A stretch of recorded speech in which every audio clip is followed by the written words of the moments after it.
Estamos aqui para dar voz ao povo, em defesa dos cidadãos, pela dignidade humana. Todos temos deveres, mas também todos temos direitos. Será que existe justiça? Isto é o povo a falar. Quer queiramos, quer não, os Estados Unidos continuam a ser uma nação incontornável naquilo que são os equilíbrios do mundo. Obviamente, deixaram de ser o único polícia do mundo, deixaram de ser os únicos líderes do mundo e temos que começar a olhar para outros pontos do nosso planeta e tentar sentir que influência social e económica esses pontos têm hoje em dia. Mas não podemos deixar os Estados Unidos de fora. E aquilo que aconteceu nestes últimos tempos com a tentativa de assassinato do candidato e ex-presidente Donald Trump é de facto um momento inultrapassável e que obriga a alguma reflexão. Boa noite. O meu nome é João Nuno Pinto e isto é o Povo a Falar. Estou consigo de segunda a sexta-feira, neste mesmo horário, emissão em simultâneo Curiacos TV e Rádio Vida 97.1. E qual é a reflexão? Bom, também é verdade que não é a primeira vez que um candidato à presidência, não é a primeira vez que um presidente, inclusive, chega a ser assassinado. Lembramos nomes como Abraham Lincoln, que foi assassinado quando assistia a uma peça de teatro, ou então a mais recente tentativa de matar Ronald Reagan, ainda estão vivas na memória de alguns de nós. Mas isso provoca, obviamente, todo o tipo de análises, nomeadamente ao trabalho dos serviços secretos, nomeadamente ao facto de a campanha de Donald Trump pedir há bastante tempo um aumento da segurança e a mesma não ser dada por parte da administração Biden, que controla os serviços secretos. E por falar em Biden, Biden já não é o candidato à sucessão dele mesmo. Temos agora o aparecimento de Kamala Harris, que já recebeu todo tipo de endorsements, menos de um peso pesado chamado Barack Obama. E o que dizer então desta sucessão no Partido Democrata, que se gaba de estar no país da maior democracia do mundo, uma sucessão, muito pouco democrática, digo eu, que não percebo nada disto.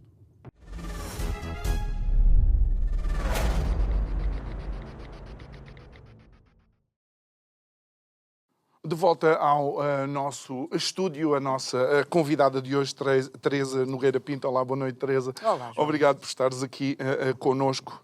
Vamos começar, de facto, pela tentativa de assassinato a Donald Trump. Já vai uma semana, sensivelmente, não é? Eu já ouvi de tudo e mais alguma coisa relativamente a esse episódio. Sim, eu acho que foi um episódio absolutamente que marca um antes e um depois, mas ao mesmo tempo também, se tu pensares, já passou mais de uma semana e parece que passou um século na política americana, não é? Porque já se sucederam outros acontecimentos. Agora, o atentado, sem dúvida, que traz aqui uma mudança fundamental, que é uma simpatia que se calhar muita gente não sentia pela figura de Donald Trump, que de repente aparece também como vítima, e vítima só e mais nada de uma tentativa de assassinato. E depois há a discussão de sempre, não é? De as condenações de violência. Não nos esquecermos que o presidente Biden teve, falando com doadores antes da tentativa de assassinato, uma saída muito infeliz, dizendo que Trump deveria ser posto no bullseye, não é? No alvo.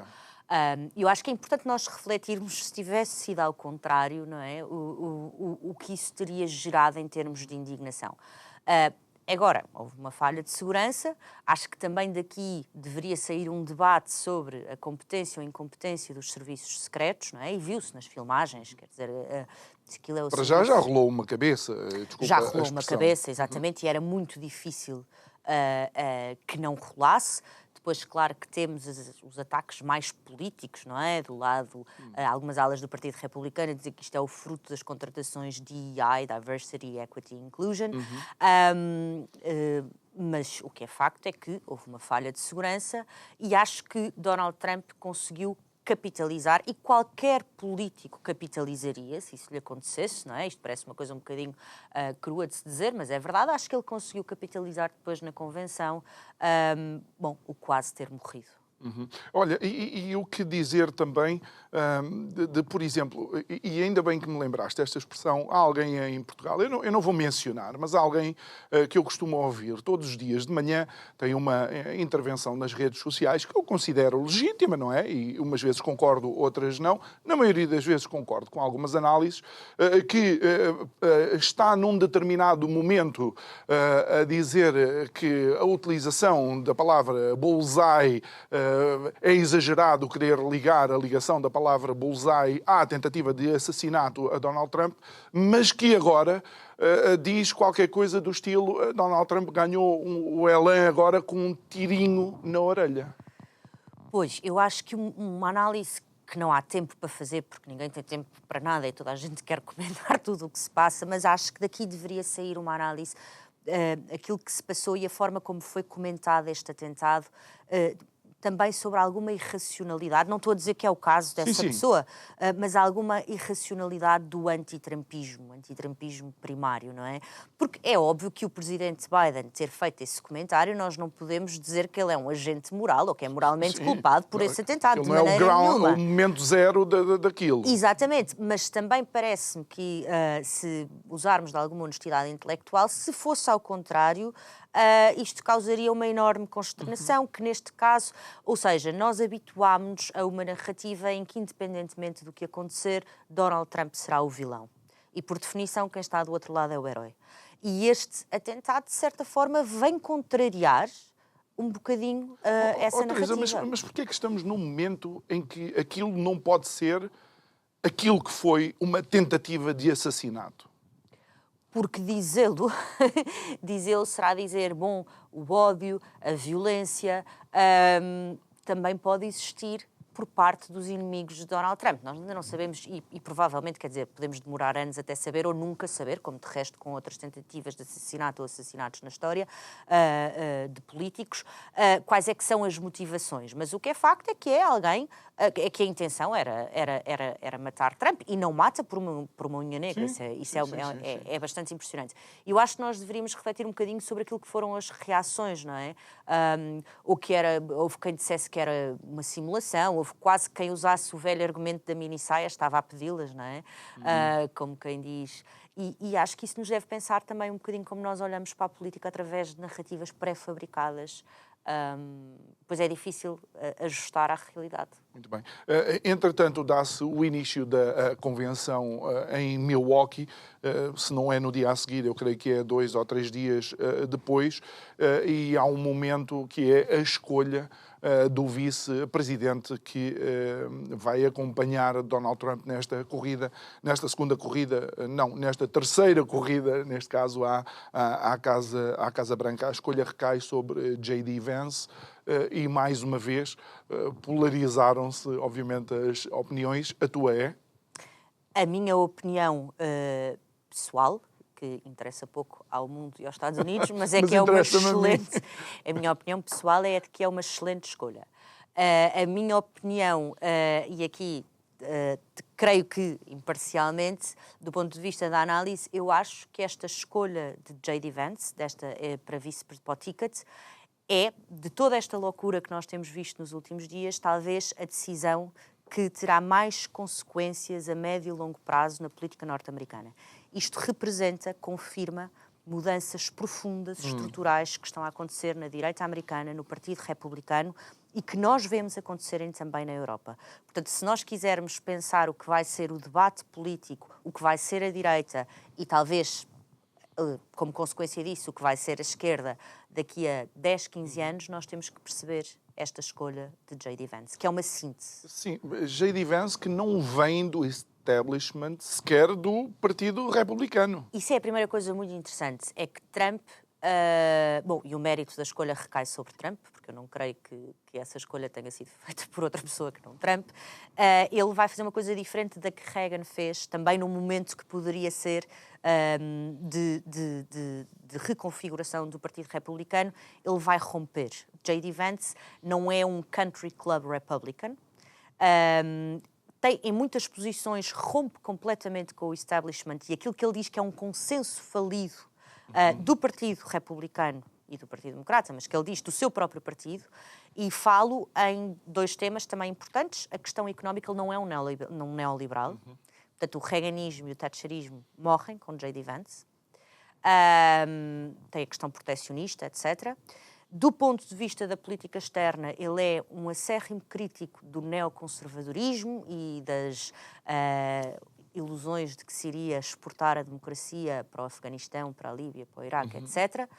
O ponto que me parece mais relevante é a questão cultural. Ele é um conservador cultural e, ao contrário de Trump, ou não é ao contrário de Trump, mas ele traz uma coisa que Trump não tem, por isso ele é mais que o trumpismo, embora tenha sido o trumpismo que o tenha tornado possível. Ele é um tipo com convicções. Trump é um ótimo tático, mas não tem muitas convicções. E ele é um tipo com uma enorme cultura política. Leu Girard, cita Santo Agostinho, quer dizer, tem uma enorme profundidade. E isso vai impactar a política. Teresa, achas que de alguma forma nós aqui na Europa ainda não entendemos, e por mencionar o trumpismo, que estes ciclos normalmente terminam de facto com o fim das administrações, como foi de Clinton, como foi de Obama, quando foi de Bush, bem, a confusão de Bush, ou como vai ser de Trump na eventualidade? Sim, embora aqui no caso de Trump, nós não sabemos ainda se ele vencerá ou não, mas mesmo que ele, imaginando que ele vence, não é? Nós tivemos aqui de primeiro uma administração Biden. Mas eu acho que nós na Europa não percebemos estas mudanças e não percebemos outra coisa, não percebemos que estas mudanças andam quase que de mãos dadas de um lado e do outro. Eu, por exemplo, isto pode ser um bocadinho... bom, eu acho que Vance tem um modelo muito parecido com o de Viktor Orbán.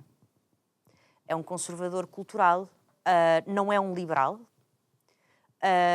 e, portanto, acho que nós percebermos, é preciso olharmos para um lado e outro e perceber que há aqui qualquer coisa que está a acontecer e podemos fazer pontos.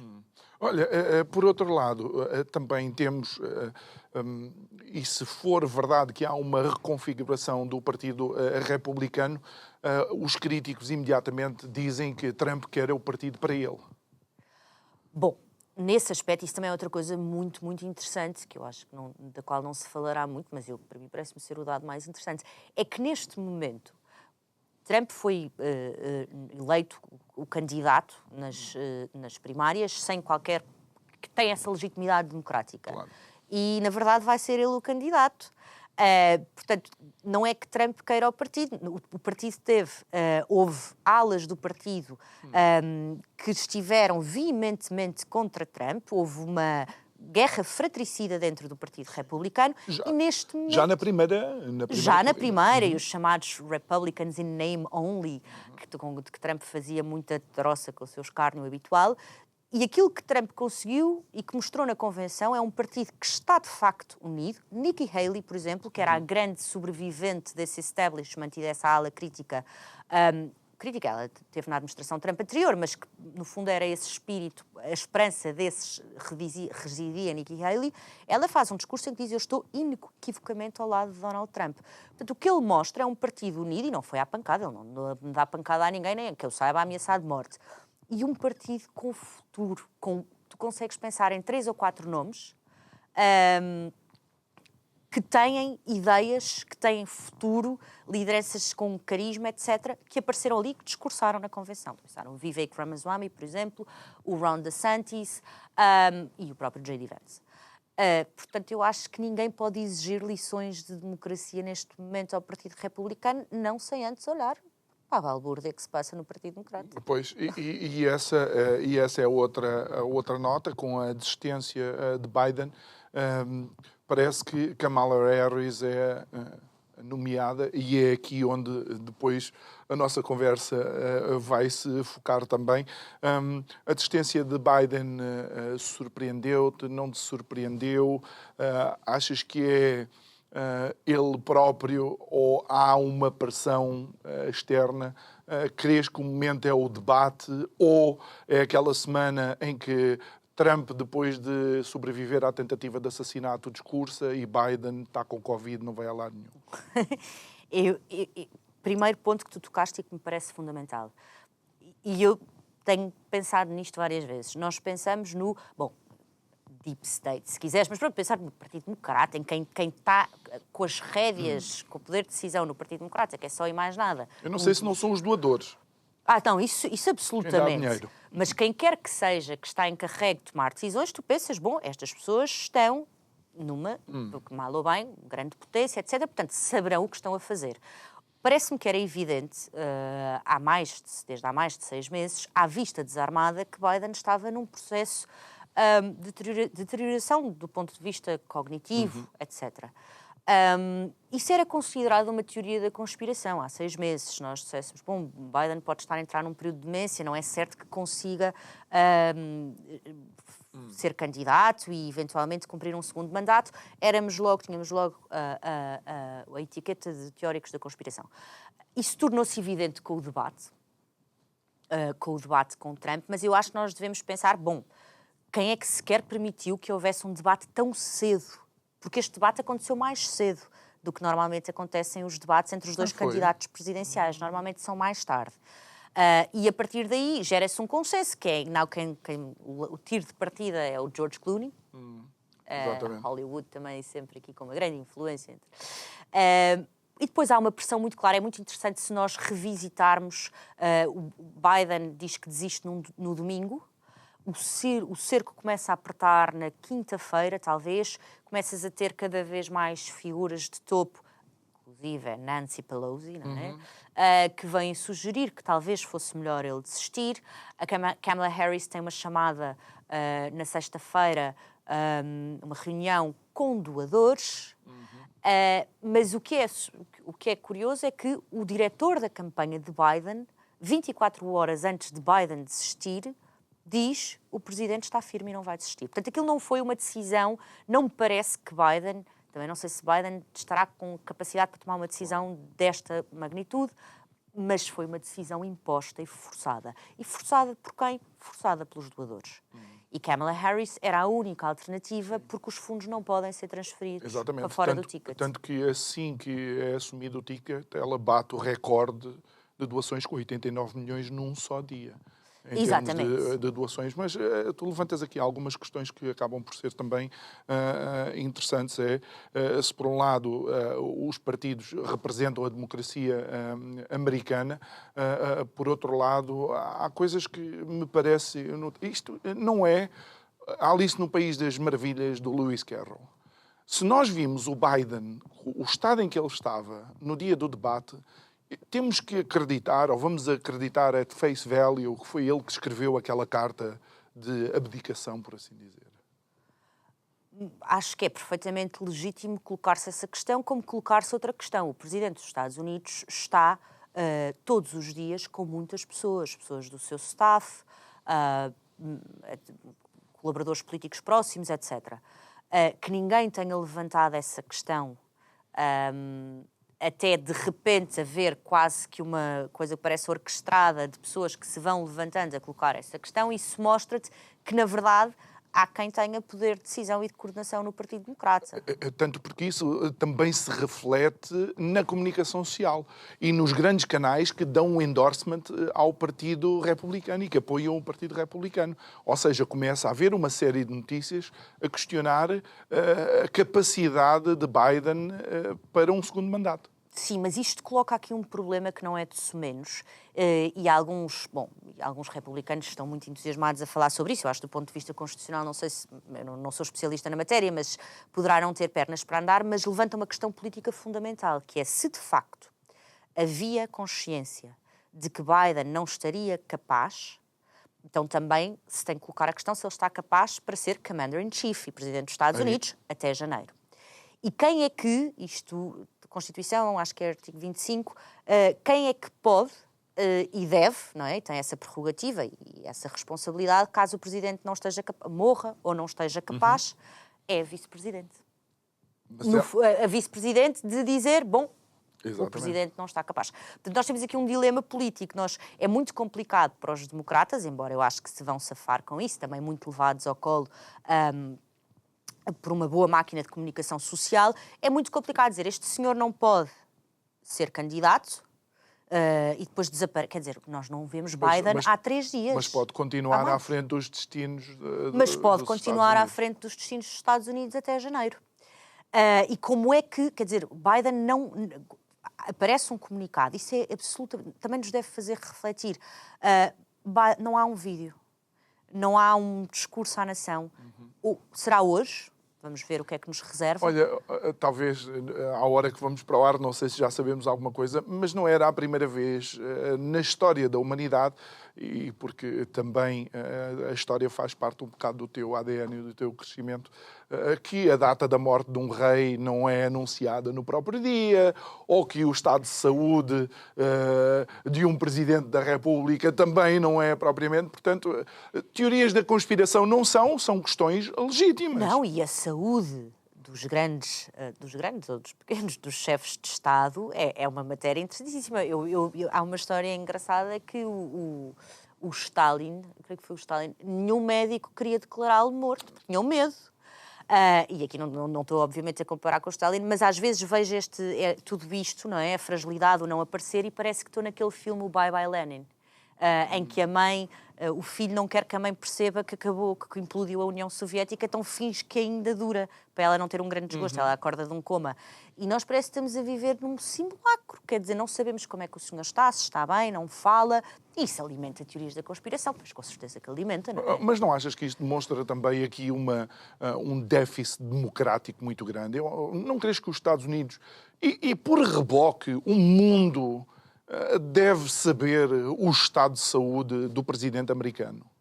Acho que isso é mais um sintoma, de facto, desse déficit democrático, aqui com uma ironia que é, no fundo, não é pelo candidato que é constantemente acusado de pôr em risco a democracia, de que vai matar a democracia na América, é do lado de lá. O déficit democrático, neste momento, está do lado de lá. Daqueles que dizem que são os defensores da democracia. Exatamente. O Babylon até tinha uma coisa engraçada. Trump vai assassinar a democracia, diz candidata que não foi eleita por ninguém. Exatamente. Ela não tem legitimidade democrática. Olha, e por falar em alguns nomes importantes que já deram o seu endorsement também a Kamala Harris, eu creio que os Clinton já deram o endorsement, outros nomes do Partido Democrata e antigos presidentes, mas ainda há um nome, um peso pesado, que não disse nada e que recentemente acompanhou Biden a sair do palco depois de uma intervenção, e eu estou a falar de Barack Obama.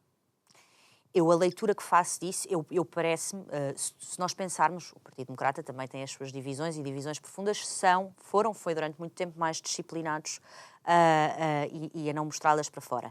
Biden terá tido, ou terá-se sentido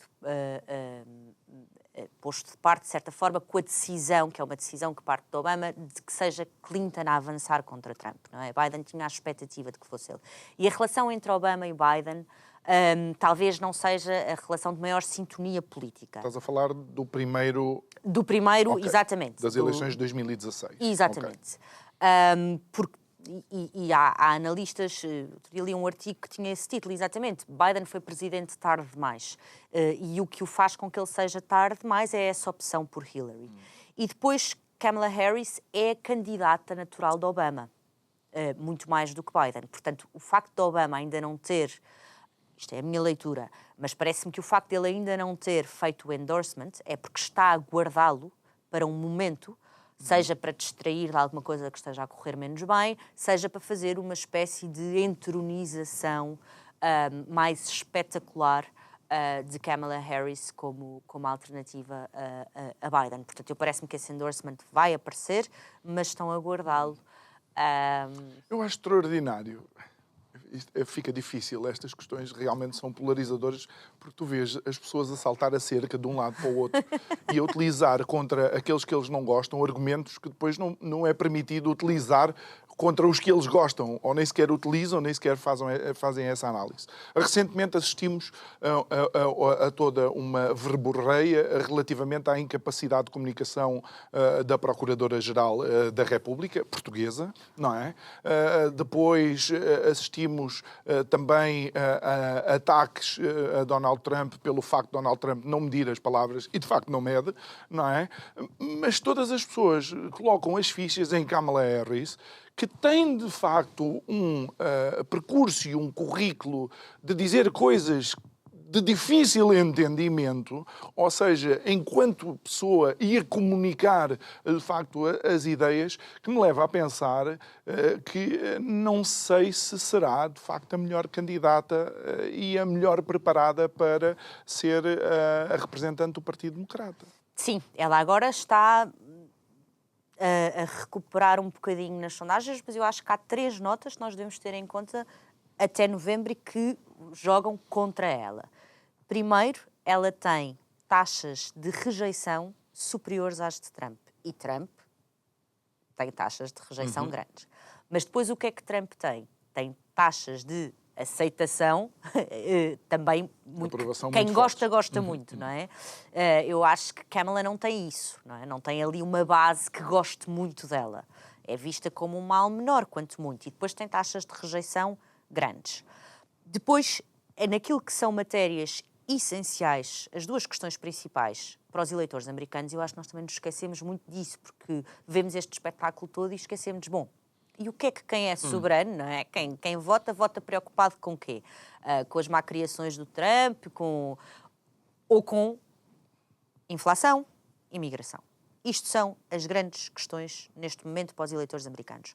E ela até era chamada de czar da fronteira, pelos seus detratores. Ela ficou um bocadinho incumbida disso e não correu bem. Não. É uma das maiores pechas da fronteira sul-americana, de facto. É exatamente, um caos. E ela até tem uma entrevista em que o jornalista lhe diz, bom, mas a senhora nunca foi à fronteira. E ela responde, também nunca fui à Europa, o que é que quer dizer com isso? Portanto, ela tem essa soma de gafes, embora talvez não tenha tantas como, não diga coisas tão desconcertantes como Trump, não tem um bom registro em termos de eficiência naquilo que lhe foi incumbido e tem taxas de rejeição grandes. E depois também me parece outra coisa, e vai ser muito interessante ver, Trump está muito à frente entre um segmento do eleitorado que nós não estamos à espera, que são os jovens. E eu acho que aí vai ser muito interessante, por isso é que eu acho que nós estamos a ver transformações que vão ter um grande impacto a médio e longo prazo. Eu acho que para os jovens americanos, que também se vêem abraços com os problemas da inflação, etc., esta estafadeira desta conversa, deve ser ela porque é mulher, ou porque é filha de mãe indiana e pai jamaicano, ou também a Nikki Haley, ninguém sabe. Não, porque isso também só interessa se for mulher. É de descendência indiana, creio eu, e ninguém sabe. Ninguém quer saber, como na questão europeia. Nós neste momento temos o mais interessante da política europeia nas mãos quase exclusivamente de mulheres. Meloni, von der Leyen, Le Pen, também uma figura incontornável, mas como vão do centro... Costa não. Enganei-me. Estou a brincar. Como vão do centro para a direita, de repente já não interessa. Exato. Se fossem do centro para a esquerda, nós teríamos capas... quebram-se telhados de, como é que se diz? Glass ceilings, não é? Sim, barreiras, mulheres na liderança, muros caem, etc. Exato. Eu acho muito triste quando o argumento político, moral, para justificar porque é que Kamala deve ser eleita Presidente dos Estados Unidos, são credenciais de género e... Exatamente. É interessante tu mencionares isso e quem acompanha. Espero que este programa não esteja a ser demasiado aborrecido para quem não conhece a política americana, mas é interessante e é inultrapassável, de facto, falarmos dos Estados Unidos e olharmos, por exemplo, para chefes de imprensa, tanto de Trump como de Biden. Tu tivestes a Kylie McEnany e antes tivestes a Sarah Huckabee, não é? absolutamente brutais na forma como respondem, assertivas. Apesar da Sara ter aquela cara porque é devido às feições dela, parece estar chateada, mas não. Sempre responderam de forma correta. Basta ver a mulher que está diariamente a falar pela administração Biden. Tem um nome assim em francês. E que se nota e sente perfeitamente que ela ou está a fazer o que não quer ou não gosta de algumas das pessoas para as quais tem que responder. Sim, eu concordo contigo. Eu também achava as duas assessoras... As chefes de gabinete, não sei se é... Muito interessantes, e depois eu imagino que aquilo é lidar com o caos, não é? Com Trump, ainda por cima que depois caía tudo em cima, etc. Mas ambas, e uma delas até foi um nome falado para integrar o ticket, a Huckabee. Mas ela agora é governadora do Arkansas. Não sei o estado. Qualquer coisa é governadora. Assim. Sim. E foi a primeira mulher governadora daquele estado. Exatamente. E continua a ser uma leal apoiante de Trump. Leal e parece-me consciente e convicta. Tu não tens o mesmo, quer dizer, agora... vendo. E outra coisa sobre Kamala ainda, também é muito interessante, e estão a aparecer outra vez essas histórias que foram altamente divulgadas na imprensa, que é o facto de haver uma enorme rotatividade do staff dela, porque diz que a senhora é tóxica, é uma chefe tóxica.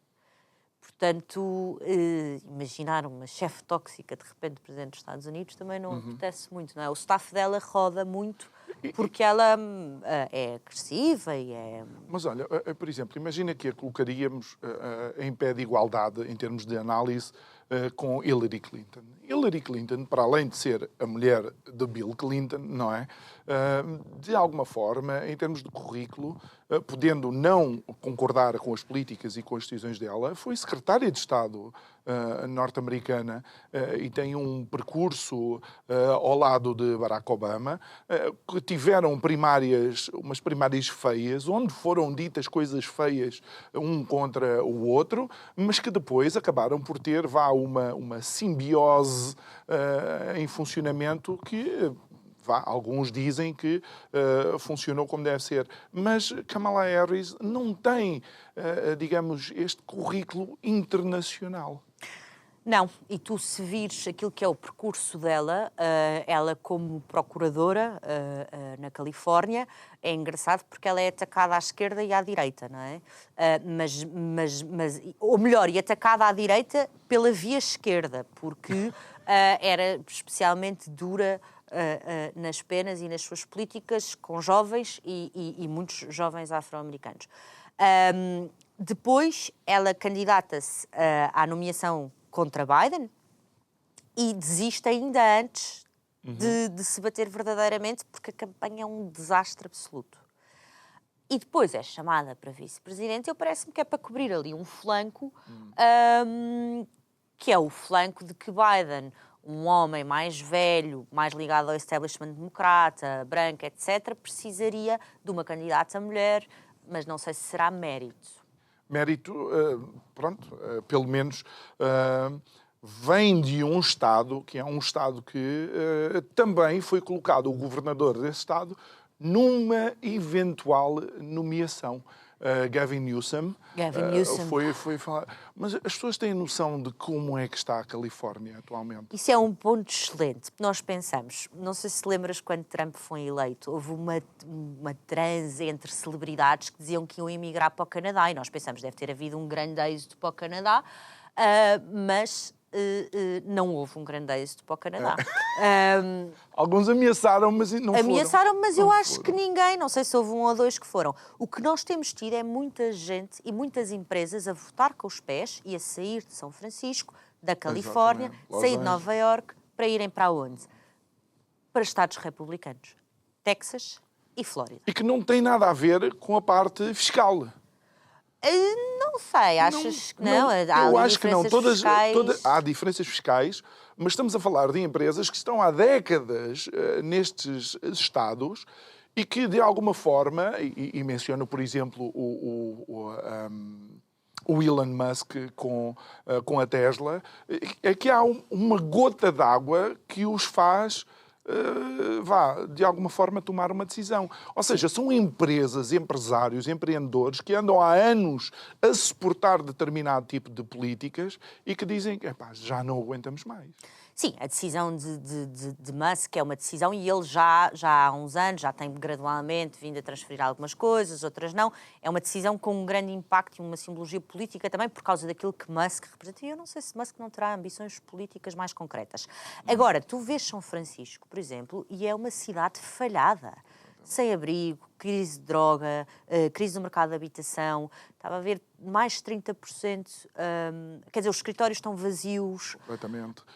Eu acho que foi o McDonald's, há uma grande empresa de fast food que fechou todas as lojas em São Francisco. Não têm condições de segurança. As pessoas não sabem que, por exemplo, na Califórnia, se estiver a acontecer um assalto a uma loja, não é suposto apanhar e agarrar o bandido. Não, e tens cartazes a dizer não roubem mais de $1000, ou não sei o que. Exatamente. Roubem, mas roubem pouco. Ou seja, é um modelo de liderança, se nós formos ver dados concretos, questões de indicadores económicos, questões de segurança, é um falhanço total e absoluto, que contrasta com a Flórida e com o Texas, que inclusivamente até ganharam mais lugares na Casa dos Representantes porque viram a sua população a aumentar. E eu acho que votar com os pés, mais do que dizer coisas, ver quem vota com os pés e como é se calhar mais interessante. E agora, alargando um pouco esta nossa conversa, achas que estamos a assistir isto nas democracias na atualidade? Mais do que votar em quem eu apoio, eu vou votar naquele que é o adversário daquele que eu não gosto? Acho que estamos num momento muito marcado por isso, com a questão da polarização, e é mais fácil nós em política rejeitarmos do que abraçarmos um projeto, até porque haverá muitas coisas em que se calhar não concordamos exatamente e a rejeição é mais fácil de captar a nossa atenção. Eu acho que nós estamos a assistir a isso, acho que poderemos, espero que assim seja, de um lado e do outro da barricada, que se encontre sínteses, não é? No fundo, que eu acho que o Vance, acho que a direita conservadora encontrou a sua síntese. E desejo mesmo à esquerda progressista. Claro.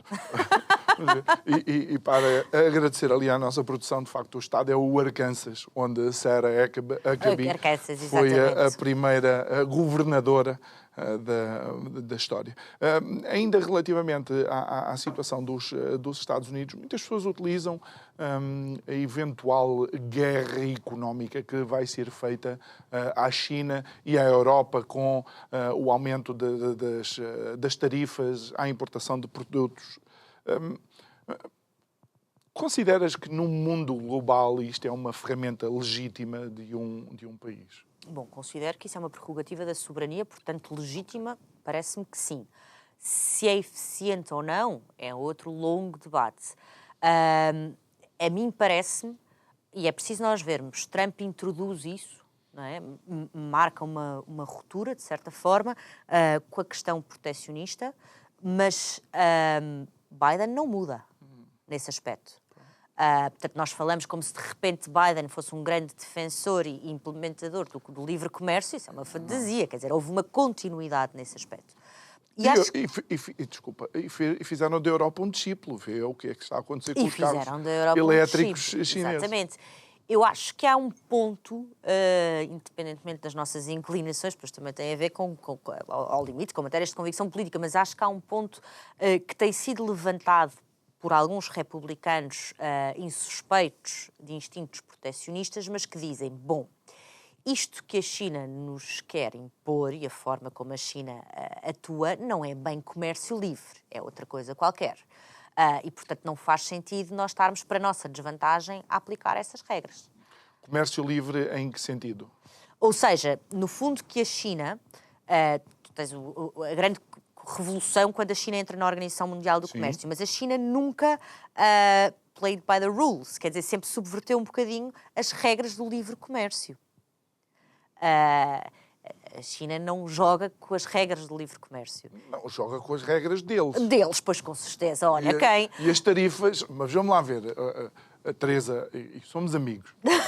Soberania é transversal a todas as nações. Mas eu concordo absolutamente. Portanto, não me espanta nada que os Estados Unidos, como resposta, apliquem instrumentos de protecionismo. Aliás, eu acho que nós vivemos, era bom nós atualizarmos, porque nós já não vivemos no mundo pós-Guerra Fria dos anos 90 e da OMC e da China que vai democratizar. Por exemplo, nós falamos muito em questões de dumping que transformam, de facto, a livre concorrência.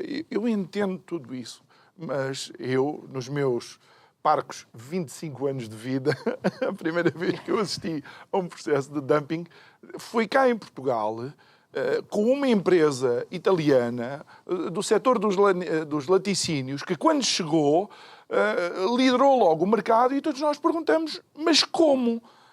Como é que liderou o mercado se acabaram de chegar? E equacionou-se e, de facto, depois comprovou-se que havia dumping da casa-mãe em Portugal. Portanto, a China, de alguma forma, também vai fazendo aquilo que vê o Ocidente fazer. Sim, eu acho, sim, também vai fazendo coisas que se calhar o Ocidente devia aprender. Não, sim. É uma questão. É verdade. É uma cultura de 5 mil anos ou mais. Sim. A cultura chinesa.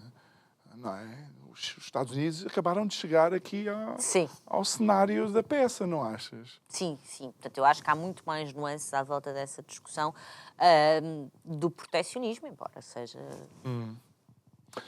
Olhando para a questão económica, entretanto, nós continuamos a ver a administração Biden a tomar algumas decisões que acabam por ser importantes. Por exemplo, o perdão da dívida dos estudantes e o que é que isso pode implicar no futuro. Pelo seguinte motivo, muitos analistas económicos acham que o facto dos estudantes terem que trabalhar para pagar as suas propinas acaba por ser importante naquilo que é a América empreendedora e a América com uma economia com uma velocidade de facto única. Crês que isto pode impedir a América de continuar a concorrer com os grandes players mundiais, que agora também temos a Índia? Sim, acho que isso é uma questão económica e creio que isso está a ser travado pelo Supremo. A primeira foi, e há uma segunda diretiva, porque depois tem estas questões do presidente americano poder tomar determinadas decisões sem passar sequer pelo Senado, não é? Eu acho que é uma questão, tem consequências económicas e, sobretudo, denota uma alteração profunda do ponto de vista político e cultural que não me parece ser representativa da América. Ou seja, a América dos pequenos empreendedores, agricultores, canalizadores, etc., pessoas que trabalham, que podem ter muito sucesso e que não compreendem porque é que haverão de estar a pagar cursos com valores absolutamente pornográficos e utilidade muito duvidosa, em muitos casos, em Berkeley. Não é? Portanto, eu acho que se coloca aqui uma questão de irracionalidade, mas também tem muito a ver com as especificidades do sistema e do ensino americano. Muito bem. Olhando para Portugal, já que temos ainda 6 minutos de conversa, a questão da aprovação por parte do Presidente da República destes últimos 7 diplomas, onde só um é que é a iniciativa legislativa do Governo, qual é a leitura que tu fazes, uma vez que Marcelo é um constitucionalista e há quem duvide da constitucionalidade de algumas das medidas que Marcelo aprovou no diploma? Ou nos diplomas? Bom, parece-me... Acho que a aprovação era esperada, não é? Era expectável.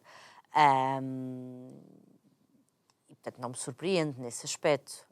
Não sei o que é que são os detalhes do ponto de vista da inconstitucionalidade, para ser sincero. Por exemplo, quando nós vemos a possibilidade de que haja um aumento da despesa dentro de um orçamento e existe a chamada Lei Travão, Travão diz exatamente o que é que isso significa. Mas, sim, parece-me que Marcelo também está a ajudar, a tentar dar aqui algo... Sim, mas nós temos este orçamento porque Marcelo quis. Porque Marcelo quis, é verdade. É verdade. Este orçamento não é do PS, é do Marcelo. Sim. Sim. Acho eu. Não Sim, é? mais Marcelo Se bem me lembro, pois ele é que diz, não, fiquem por aí, tratem do orçamento, depois logo se vê. Sim. Bom, Sim. tudo bem. Não falemos do orçamento de Marcelo e vamos terminar de alguma forma olhando também para aquilo que é estes novos ventos na Europa. A França, apesar de tudo, já tem um nome, não sei se é um nome de consenso. E o que é que tu achas que pode ser o futuro da França? É um Vive la France ou Meu Deus, la France? Bem, eu acho que é mais Meu Deus la France. Eu acho que é. Acho que tens aqui uma situação que é um prenúncio de bloqueio para os próximos anos. Há um nome que é capaz de gerar consenso à esquerda, mas agora falta mais difícil, não é? Porque a composição da Assembleia Nacional é o que é. E depois vejo com alguma preocupação também, e isso está-se a ver também ao nível da Comissão Europeia, esta teimosia nos cordões sanitários pode ter um resultado adverso, não é? Backfire, como sair o tiro pela culatra. Está a ser feita até com coisas muito indelicadas, não é? Nós vemos tanto a troça do Trump porque ele é rude, mas vimos na Assembleia Nacional Francesa, na tomada de posse também, deputados a terem um comportamento absolutamente infantil, tudo em nome de umas linhas vermelhas que não se vão manter, porque Marine Le Pen está muito bem lançada para ganhar as presidenciais se isto continuar assim. Nós não nos podemos esquecer que o Rassemblement Nacional teve uma excelente votação. E que isto foi também uma grande derrota para Macron, porque espatifa aqui a possibilidade de uma estabilidade de governação. Mas Macron também deixa a esquerda ainda mais dividida, não achas? Isso é um ponto interessante. À Lacoste. Parece-me que sim. Eu acho que há vários indicadores, até porque nós percebemos isso porque há várias tensões entre várias lideranças, não é? Mélenchon, há ali várias fações, várias lideranças. Portanto, eu acho que dentro da esquerda há vários que se consideram inimigos políticos uns dos outros. Mas qual é a alternativa? Porque o Centrão também não vai lá. E, pelos vistos, se continuar a fazer um cordão sanitário ao RN, qual é a alternativa? Bem, sei que a política francesa também é muito isto, não é? Mas acho que vamos ver. E França, não sei se está do ponto de vista económico, nem a Europa em geral, nem a França em particular, numa altura... Agora parece o presidente Marcelo Rebelo de Sousa. Mas numa altura em que se possa dar ao luxo de ter grande instabilidade. Agora parece mesmo... mas pronto, frase, mas isso é um quadro de grande instabilidade. E quando olhas para uma democracia da dimensão da francesa, com o peso histórico, obviamente tem... É uma democracia que é falhada ou é uma demonstração da vivacidade dessa democracia? Eu acho que é uma demonstração da vivacidade. Quer dizer, eu acho que nós não podemos confundir as regras do jogo... que me parece que funcionam, e não haja dúvidas que a França continua a ser berço da democracia moderna, que diga que é a América, mas é uma democracia com a polarização. A polarização pode conviver com a democracia. Aliás, parece-me que o querer matar o dissenso é que pode matar a democracia. Ou seja, é nós dizermos, não, vamos... Mas temos assistido. Temos assistido a isso. A níveis de censura. Tu própria viveste um episódio recentemente numa das capitais europeias onde não te podias, ou quase não te deixaram reunir com um grupo de pessoas. Sim, isso é grande ameaça à democracia e parece-me que até uma fragmentação nesse aspecto é uma salvaguarda porque não há um lado que tem o poder suficiente para fazer esse tipo de ataques. Mas não achas que a existência de tentativas já nos devia assustar em 2024? Mas acho que há esperança. Acho que já tive com menos esperança em relação a isso, porque eu acho que o contraditório, acho que Meloni nesse aspecto também vai introduzir aqui questões muito interessantes ao nível europeu e tentar, espero eu, que tente contrariar um bocadinho esta coisa quase que autocrata de von der Leyen, que agora quer transformar a Comissão numa espécie de... bureau do Partido Comunista. Agora exagerei. Teresa Nogueira Pinto, obrigado por ter estado aqui Obrigada, connosco. João. Nós conseguimos atravessar o Atlântico, vir dos Estados Unidos até a França e terminar na presidência da Comissão da União Europeia. Muito bem. Obrigado a si que nos acompanhou também em mais este programa. Quero agradecer não só aos telespectadores da Curiacos TV, mas também aos ouvintes da Rádio Vida. Dizer que amanhã estamos de volta para mais um Isto é o Povo a Falar. Desejar-lhe uma ótima noite. Obrigado. Até amanhã.